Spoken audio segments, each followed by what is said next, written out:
Hallo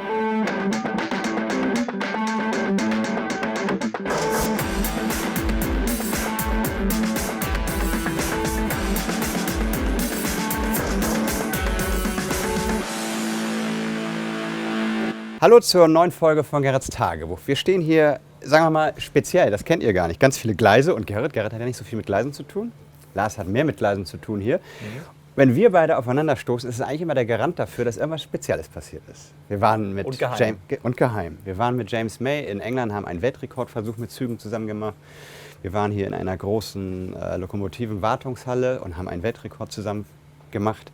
Wir waren im Elbtunnel zusammen. Wir waren im Elbtunnel zusammen und haben einen Weltrekord zusammen gemacht. Also, warum stehen wir hier heute? Nicht wegen eines Weltrekordversuchs, aber einer ähnlich dollen Herausforderung. Denn wir haben eine Anfrage vom WDR bekommen. Ist es möglich? Und wenn ja, wie viele Züge braucht man, um ein Auto zu ziehen? Da haben wir erst gedacht, das ist was Neues. Das ist was Neues, haben wir immer Lust zu, Knaller, aber haben wir ja schon mal gemacht. Ne? Ist ja easy, aber ein Auto ist anders. Aber ein Auto war es noch nicht, genau. Ja.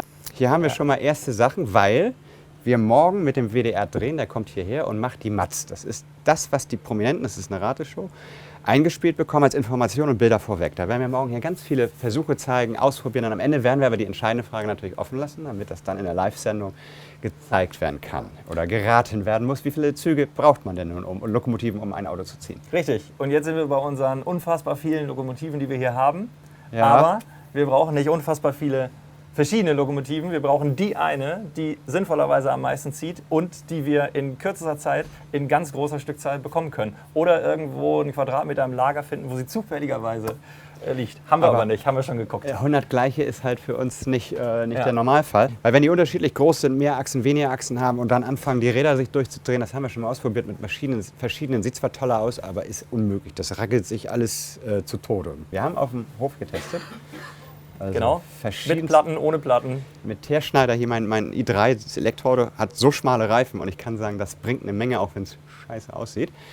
Der hatte, glaube ich, 15 Kilo auf Asphalt, obwohl er 1,3 Tonnen wiegt, dank der dünnen Reifen und hohem Luftdruck. Wir haben Studioboden. Genau, und wir wissen natürlich bei einem Studioboden immer nicht so genau, wie der beschaffen ist. Es könnte sein, dass es so da aussieht und auf ein großes Studio sieht das trotzdem alles flach aus und wir stehen dann da und sagen, aber und idealerweise ist er einigermaßen glatt. Oder wir müssen uns das überlegen. Genau, und wir hatten uns Golfklasse gewünscht. Es wurde gegrinst, wir wissen nicht, was wir bekommen. Wir bereiten uns einfach mal auf 15 bis 20 Kilo Zugkraft vor. Genau. Es wird ja immer gesagt, ihr seid doch das Wunderland. Genau, dann wundert ihr euch mal. Ja. Und ich gehe jetzt noch mal zu Flo, der kümmert sich nicht um die Steuerung, weil wir bis zu 100 Lokomotiven gleichzeitig mit Strom versorgt und synchronisiert bekommen müssen. Wir sehen uns morgen. Reingehauen. Ohne dich würden wir morgen gar nicht fahren können da oben, denn wir können im Wunderland ganz toll digital und mit Boostern Strom versorgt fahren in unseren Gleisen. Wir brauchen aber morgen Analogstrom. Genau. Weil? Wir wollen halt flexibel sein auch. Dadurch, dass wir mit Autobatterien fahren, können wir halt den Aufbau relativ flexibel gestalten. Weil wir im Studio wahrscheinlich dann viel schneller sind. Genau, logisch. wir können nicht mal ein Steckabel werfen oder sowas, deswegen fahren wir mit Autobatterien. Da habe ich hier auf der einen Seite auf jeden Fall einen Anschluss. Das große Problem ist halt, die Gleise einzeln abzusichern, aber alles gleichzeitig einzuschalten. Ja. Das ist das große Problem. Das stimmt, weil sowohl wenn wir digital fahren würden, als auch wenn die Gleise nicht gleichzeitig Strom kriegen würden einzelne Lokomotiven eher losfahren und würden sofort anfangen, die Räder sich durchzudrehen. Und wenn die Räder durchdrehen, ist es eigentlich vorbei, weil das Ganze anfängt, sich zu schütteln. Stimmt. Genau. Und dann könnt ihr hier drüber alle Gleise gleichzeitig einschalten. Genau, das ist jetzt erstmal ein kleiner Versuchaufbau. Habe die Gleise halt einzeln abgesichert. Das ist jetzt nur für 8 Gleise, also erstmal ein kleiner Aufbau. Ja. Ich kann über die Relais halt alles gleichzeitig einschalten, so dass wir wirklich gleichzeitig losfahren können. Das ist zumindest die Idee. Bin gespannt, ob es funktioniert. Aber mit den Sicherungen finde ich gut, weil das hatten wir, glaube ich, bei dem Weltrekord versucht, dass mal Kurzschlüsse sich über Gleise hinweg fraßen sozusagen. Das kann jetzt nicht mehr passieren. So cool, bin gespannt auf morgen. Alles klar. Danke. So, wir sind jetzt an dem Tag, wo wir die Matz drehen. Das heißt, den kleinen Film, den die Prominenten in der Sendung nachher zu sehen bekommen, weil die sollen ja schätzen, wie viele kleine Lokomotiven braucht man, um ein Auto zu ziehen. So, sie macht gerade die Anmoderation, damit die Leute überhaupt wissen, wo sie hier sind. Wir kennen das ja schon. Und wir werden uns so ein ganz klein bisschen, ich sag's mal so, doof stellen müssen oder zumindest nicht jedes Detail verraten. Weil, wie gesagt, die Prominenten sollen nur einen Einblick bekommen, worum es sich hier geht und so ein ganz klein bisschen angeteasert werden. Und dann müssen sie selbst schätzen, wie viele Lokomotiven man braucht. Pass gut auf, los geht's. Ja. Wie schwer ist eine Lok? Die hier genau 595 Gramm. Wie schnell kann eine Lok fahren? In echt 120 würde die hier fahren und das ist bei uns ungefähr 1,5 Kilometer in einer Stunde. Wow. Wie viel Kraft hat denn so eine Lok? Ja, die kann so grob 250 Gramm ziehen. Was kann die alles aushalten? Was kann die alles ziehen? Also die Kupplung reißt, wenn man jetzt so 1,5 Kilo Milch dranhängen würde, das ist so das Maximum, dann reißt das ab. Im ersten Teil des kurzen Filmchens geht es darum, ganz schnelle Fragen einmal zu stellen. Wie schwer ist so eine Lok, wie schnell fährt die und unter anderem, was hält sie aus? Und da waren wir auf das Thema gekommen, runterfallen und ins Wasser fallen. Und genau dieses ins Wasser fallen wollen wir jetzt hier versuchen, mit einem einzigen Dreh in einer Interviewsituation mal nachzustellen. Wir haben nur einen Versuch, mal gucken, ob es klappt. Sag mal, geht so eine Lok eigentlich schnell kaputt? Das hängt sehr davon ab, was man damit macht. Runterfallen? Nicht. Was ist, wenn sie ins Wasser fährt? Das wollte ich immer schon mal ausprobieren. Wahrscheinlich nicht so gut. Ne? Wow, wow, wow, wow. Gut, also Rampe kannst du ja drauf lassen, kannst du ja dann drauflegen. Bitte! Funktioniert. Hast du das drauf gehabt? Ja, hab ich drauf.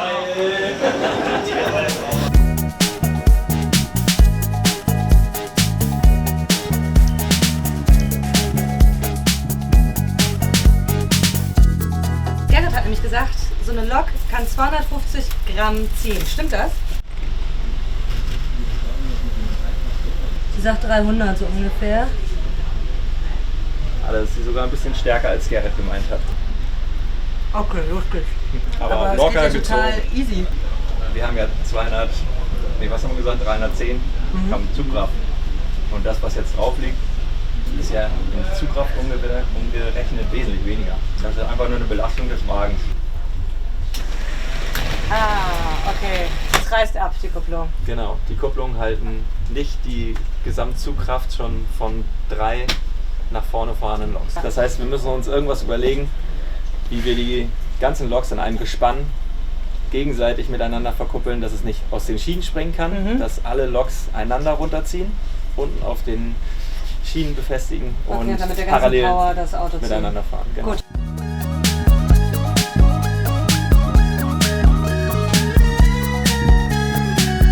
Ja, am Abschluss des spannenden WDR-Tages für die Matz letzte Woche haben wir am Ende nochmal mit 24 Loks Siem gezogen auf einem Stuhl. Aber Siem ist kein Auto. Das Nicht sind jetzt mal 100. 4 davon. Genau, das sind jetzt 100 Loks, mehr haben wir auch nicht. Und die müssen jetzt ordentlich was bewegen. Wir stehen auf Herausforderungen und auch auf Sicherheit. Und wie sicher bist du dir? Ja, ein entschiedenes Vielleicht. Alles klar. Live-Sendungen machen nervös. Ja. Entschiedene vielleicht noch mehr. Aber sonst wird es ja auch keinen Spaß machen. Also 100 müssen reichen. Ja. Wir hoffen ja, dass es weniger sind, aber das Genau. wissen wir noch nicht. Die Testanlage ist fertig. Also es ist nicht nur die Testanlage, sondern die geht auch mit nach Köln. Das wird die Anlage sein, die es zieht. Genau. Und das Gestell ist fertig, der Ruckdämpfer ist dran. Und Strom? Den Strom macht der Flo. So, in der letzten Folge haben wir euch vorgestellt, wie man aus einer sauteuren CNC-Fräse ein Akkordeon macht. Heute machen wir aus einer Drehorgel eine Stromversorgung für einen Rekordversuch.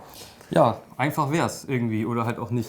Wir tarnen das Ding einfach für die Sendung und dann machen wir da eine Kurbel dran und mal gucken, wie die staunen. Auf jeden Fall. Gut, und dann so per Knopfdruck Ja. fallen die Hüllen und dann kommt dieses Monstergerät hier zum Vorschein. 12 Batterien. Krass. 12, genau. 12 Batterien, davon sind 2 Reserve. Falls mal eine aussteigt, wovon ich nie ausgehe, aber sicher ist sicher. Und genau, das ist eigentlich die Stromversorgung und halt auch sozusagen die Ansteuerung für die Züge. Wir haben es halt auf Akku gemacht, weil wir halt im Studio nicht so viel Strom zur Verfügung haben, gewisserweise, um das halt zu machen. Wir müssten halt während der Live-Sendung schnell Kabel schmeißen überall hin, das haut halt nicht hin. Deswegen haben wir gesagt, Akku reinrollen, Gleise anschließen, fertig. Und wie schließt ihr an? Hier an der Seite haben wir die Anschlüsse, die zu den Gleisen gehen. Das heißt, es ist wirklich Steck, Genau. fertig. Es sind 10 Stecker und das war's. So, und dann? Ja, Abgesichert hast du, aus der Vergangenheit gelernt. genau. Also Sicherungen sind wichtig. Also Kunststoff Batterie ist... Viele Sicherungen. Ja, ich gehe da ein bisschen auf Sicherung. Gut. Ja, wir haben hier vorne die Sicherung, das sind die Hauptsicherungen, die sichern halt die einzelnen Batterien ab. Dann fahren wir wieder mit Fahrtenregler. Das haben wir ja bei den Zugversuch mit der Lok auch gemacht. Ja. Dafür auch nachher die Fernbedienung, die nachher jemand bedienen muss. Aber okay, ist cooler, das so zu machen, also wenn man hier so oldschool, aber eigentlich ist das ja fast auch schon wieder oldschool. Wir müssten eigentlich mal überlegen, ob wir das irgendwie über Handy oder gar Sprachsteuerung. Das wäre, Hätte man machen können, aber hätte ich mehr Zeit gebraucht. ja, oder irgendwie Geste. Zack. Geste wäre schön gewesen. Gut, damit fahren wir mit dem Fahrtregler. Genau. Abgesichert ist es 10 Batterien für jeweils eine Batterie für 2 Gleise, 2 Gleise, also für 10 Loks. 10 Loks. Genau. Sollte gehen. Hoffe ich. Dann sind wir jetzt fertig für die Sendung, aber noch nicht ganz. Ich würde mal sagen, wir machen auch ein Bürostuhlrennen Reloaded. Das ist ungefähr 3 Gerrits-Tagebuch-Folgen her. Seitdem haben wir da Blut geleckt. Dann würde ich sagen, Gentlemen, start your engine. 1, 2, 3. Oh, Beschleunigung! Ah, Geschwindigkeit! Yeah! Wahnsinn. Wahnsinn, ich fahre gegen die Tür. Es läuft. So, wir sind von unserem Experiment Fahren nach Köln zum WDR während der Karnevalswoche wieder zurück. Es war eine sehr schöne, lustige Woche, aber sie hatte nichts mit Karneval zu tun, denn gegen unsere Erwartungen war ab Mittwoch, wir waren am Mittwoch da, alles top organisiert da, sehr strukturiert, tolle Stimmung, tolle Menschen, alles fieberte auf die Live-Sendung am Samstag dann hin und wie es dann so oft ist, in dem Moment, wo die Live-Sendung begann, wird ganz vieles über den Haufen geworfen. Aber tolle Entscheidungen getroffen. Es war eine sehr lebendige und sehr kreative Sendung. Das wissen nur die, die hinter den Kulissen mitbekommen haben, wie hier und da ein bisschen klein noch spontan was verändert wurde. Wir haben gedacht, wir fangen mit 80 Loks an, weil das war rechnerisch das, was wir mit Zugwaage und was weiß ich nicht herausgefunden haben. Und ich glaube auch, hätten wir die Spannung auf dem Seil eine Minute oder 1,5 Minuten länger gehalten, dann hätte sich das Auto angefangen zu bewegen. Aber es ist klar, das ist für den Zuschauer zu langweilig. Warten, warten, warten, man weiß nicht, ob es klappt. Lieber 4 Loks draufgepackt, das ging dann meiner Meinung nach schon fast zu locker. Also unser offizielles Ergebnis wäre wahrscheinlich 81 Loks gewesen. Aber spannende Sendung, positives Ergebnis, wir haben viel Spaß gehabt und sind jetzt wieder zurück in Hamburg. In Hamburg dominiert mich die Formel 1 weiterhin. Ihr werdet auch dieses Mal noch nicht so die richtig lebendigen Formel-1-Bilder sehen. Aber auf dem Bildschirm ist etwas fertig geworden, was unheimlich viel Arbeit und weiter Weg war. Denn die Strecke ist mit 1300 irgendwas Sektoren, die wiederum alle sehr viele Daten haben, die gefüttert werden müssen, Längen, Größen, Radien, Adressen, um auf der Anlage das anzusteuern, wie viele Leiterbahnen die 0,7 mm Abstände sind. Das heißt, es sind gigantisch viele Koordinaten, die hier gezeichnet wurden und eingetragen wurden von mir und die Autos fahren auf dem Bildschirm. Sie fahren ein Rennen noch ohne Überholen und ich habe es mal so programmiert, dass der erste unausgeschlafen ist, Kackreifen hat und der Motor auch ein bisschen mau ist, um mal zu schauen, was passiert dann und vor allen Dingen, um die allerletzten Fehlerchen im Bereich, es fährt mal einer dem anderen hinten drauf herauszufinden. Das passiert, das sieht man hier auch so gut wie gar nicht mehr. Ganz selten passiert es noch. Parallel ist Axel weiter an der Hardware, aber da liegt die Tücke im Detail. Du hast einen Fehler, ein Auto fährt plötzlich nicht weiter oder fängt an zu ruckeln. Es kann nur entweder die Elektronik sein, die Magnetfelder erzeugt, die kann man nicht sehen, oder es kann die Software sein, die kann man auch nicht sehen. Das heißt, etwas, was nicht greifbar oder sichtbar ist, den Fehler zu finden, hat in einigen Fällen fast 2 Monate gedauert. Da hängen wir mittlerweile ganz schön hinterher. Ich warte noch ein bisschen darauf, bis ich hier eine Testanlage stehen habe. Ich hoffe, beim nächsten Mal wird es der Fall sein, um Videoscreens, Sound, die ganze Renndrapierung, wie die Überholmanöver stattfinden, wann fahren die Autos aus der Boxengasse raus in die Boxengasse rein, wechseln wir eventuell auch mal auf Formel E, was ich sehr gerne tun würde, all das zu programmieren und das werde ich nicht in einem halben Jahr schaffen. Denn wir haben uns mal vorgenommen, im November Monaco zu öffnen. Gut Ding braucht Weil. Es ist dann fertig, wenn es fertig ist. Das sind so die Standardsprüche, die ihr mir von mir aus Flughafenzeiten kennt. Da war es übrigens ähnlich. 3 Jahre lang mehr graue Theorie, nicht viele Bilder und dann 2 Jahre lang heftige Baubilder, die uns allen Spaß gebracht haben. Hier wird es, ich hoffe mal, ein Dreivierteljahr tolle Baubilder geben ab demnächst, wenn wir die Strecke dann anfangen zu konstruieren und zu bauen. Und dann werden wir mal gucken, wann wir Monaco öffnen können. Heißt, das Team ist mit Häuserbau und also sehr weit vorangeschritten. Die stehen da und sagen, wann ist Gerhard endlich fertig, können wir endlich weitermachen? Und deswegen haben wir uns gesagt, komm, die kriegen ein anderes Spielzeug. Und das Spielzeug zeige ich euch, das macht nämlich gerade allen sehr viel Spaß. 18 Jahre wird das Miniaturwunderland alt und es gibt einen Abschnitt, der ist auch 18 Jahre alt und der hat uns nie gefallen. Und zwar, je nach Bundesland nennt man es Kirmes, Dom, Oktoberfest oder ähnliches, unser Jahrmarkt. Da haben wir immer gedacht, Mensch, wir können es gerade nicht besser, als wir ihn damals 2000, 2001 gebaut haben. Wir werden das so bald wie es geht besser machen. Das 18 Jahre vergehen, bis dieser Zeitpunkt gekommen ist, lag immer daran, dass der Zeitpunkt nicht passend war.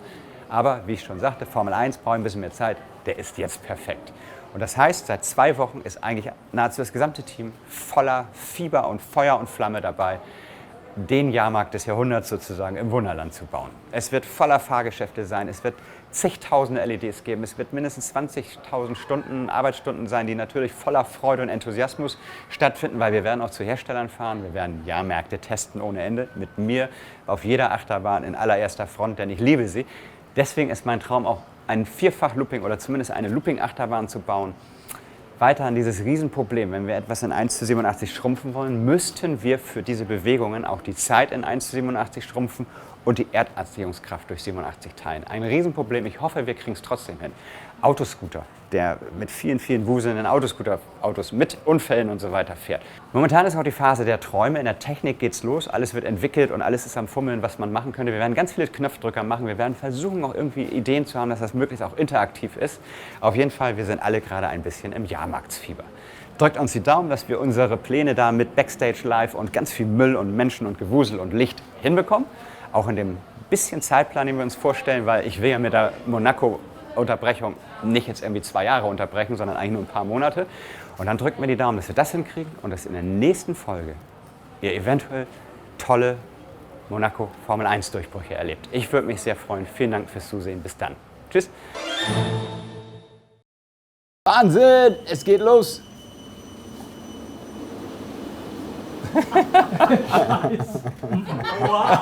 Ich sag doch, die Rollen müssen alle richtig stehen. Das brauchen wir noch. Das darf man nicht, ne? Das hört man doch. Das hat man gehört, ne? Das War hat nicht keiner gut. gedreht, das hat keiner gehört.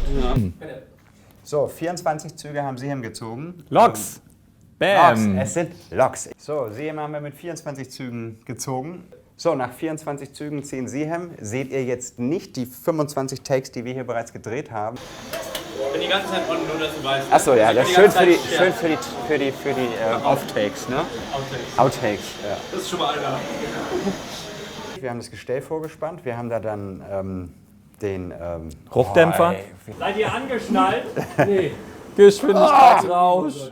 Es bekommt nachher irgendjemand im Das Studio müssen wir noch mal diskutieren, wer das macht. Ne? eine Fernbedienung. Ja, ich nicht. Ich denke, der sie das zuletzt in der Hand hat. Könnt ihr euch auch mal eine alte Gerrits-Tagebuch-Folge anschauen. Ich würde mal sagen, Gentlemen, start your engines. Wer macht?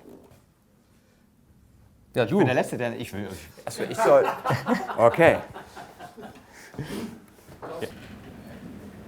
Unglaublich. Ja!